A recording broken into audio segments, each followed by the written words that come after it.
Welcome back to the channel. In this video, I will show you how to transfer crypto from Coinbase to your Tangem wallet.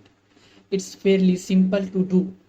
First, open the Coinbase app and tap on the Asset tab at the bottom.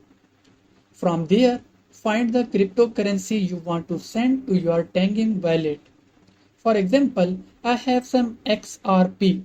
So let's say I want to transfer that. Tap on the cryptocurrency you want to send. Then tap transfer at the bottom. On the next screen, select send. You will be taken to a screen and at the top there is a search bar where you can paste in your Tangem wallet address. To find this wallet address, open the Tangem wallet app and select the same cryptocurrency you are transferring. In this case, XRP. Sometimes you will also need to choose the correct network. Once you have selected the cryptocurrency in Tangem wallet, tap receive. You will be shown your wallet address. Copy it and paste it in the address bar in Coinbase.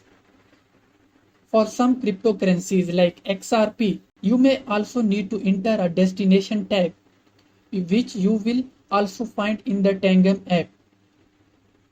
After entering the wallet address and any required tab, tap continue. Choose the amount you want to send and then complete the verification process. Once confirmed, your crypto will be sent to your Tangem wallet. If this video was helpful, please don't forget to like, share and subscribe to our channel for more informative videos. Until next time, goodbye.